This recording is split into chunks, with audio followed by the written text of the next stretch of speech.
One thing that I want to do before I put the transmission fluid in there is to replace the gasket, the seal on the axle on right side. So there was some leak. It wasn't dripping on the ground, but it was always wet. So I ordered the seals for that. I actually ordered 2 seals. So I'm gonna replace this side, and then gonna learn from this and gonna do on the other side.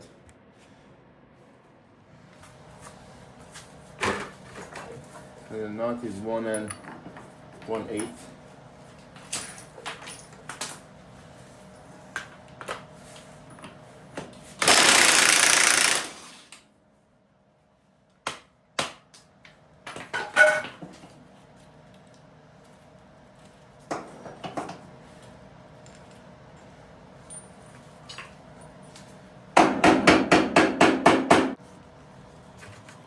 The pulley puller is on. I need to feel how much torque I'm putting without breaking anything.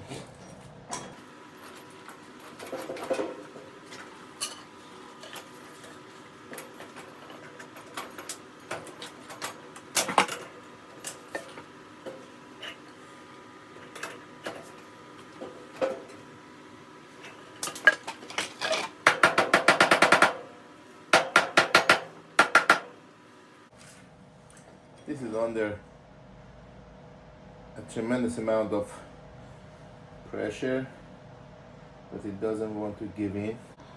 I noticed my camera was off while I was doing all this work. So I ended up by heating the shaft, actually the threads here. So I heated this up probably to like 350 degrees, maybe 400 degrees. And then let it cool down, and then using the free jaw pulley puller, it just popped out.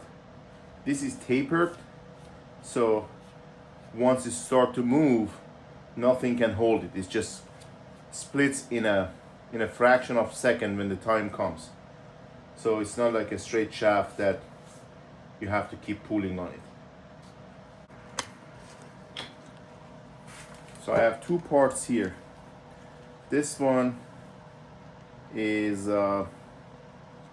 CR12364 from Napa, and this is what I read on the tractor forums, and this one is actual part from Bolens.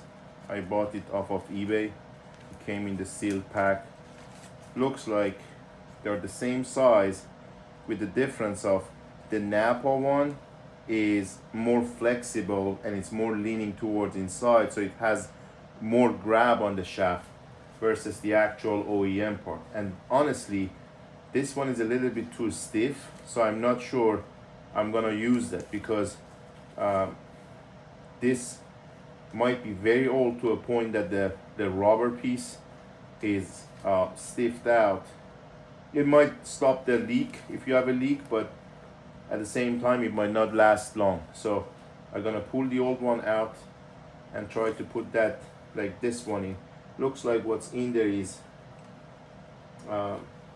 inside out, so I have to pull that out and inspect it. So I ended up by putting a hole onto the side wall of the seal. I have to be very careful not to score the shaft. I'm greasing it inside out to make it easy on the shaft and lubricate it.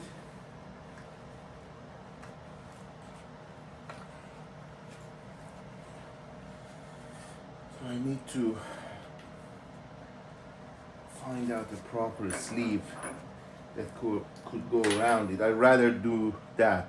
I mean, I can carefully tap it with a wood block, but if I have something to just sit around it and tap on it, that would be great. So I ended up by building a tool to be able to press the steel backing completely,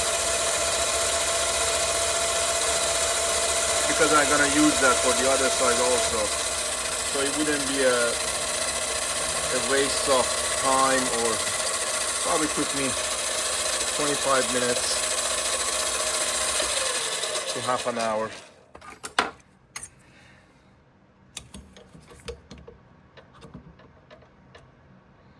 So the inner diameter is exactly where it should be. Just gonna give it a little bit of clearance so it goes in and out without hassle.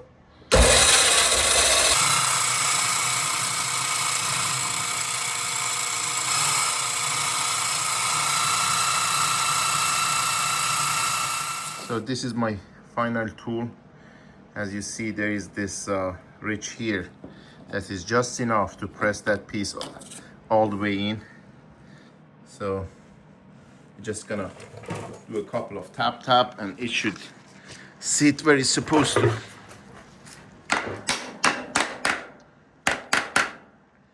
That's it. Set all the way in.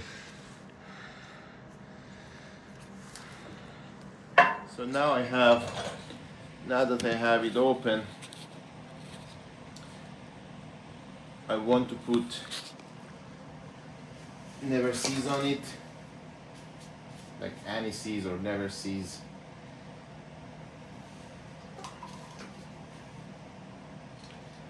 So next round, if someone else is taking it out, or me myself,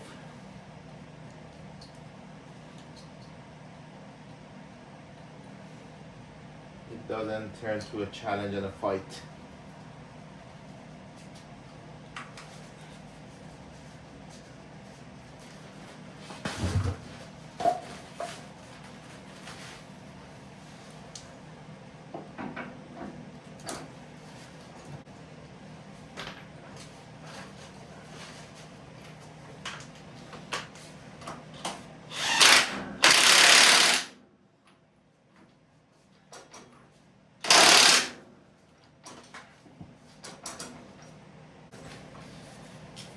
Hand fork on it.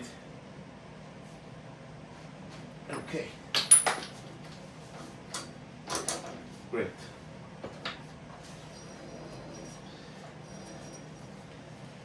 So this side is done. I'm probably not gonna use the OEM Bolens part that I received. I bought it like 19 bucks, I think, or 20 bucks. I'm probably gonna just write it off. The thing is that, I mean, this is probably, I mean, there's no date around it, but I bet you this is at least 30, maybe if not 40 years old. So it get dry rotted. This, like, you can feel it's a stiff, so I'm not gonna use that. As a matter of fact, I'm gonna order another of that and put it on the other side. Now the wheel is installed, the seal is replaced. Now I'm adding back the transmission fluid. I think I need to I lost some fluid during the whole process, so probably I need another quart. I mean, looks like I'm just at the border of adding.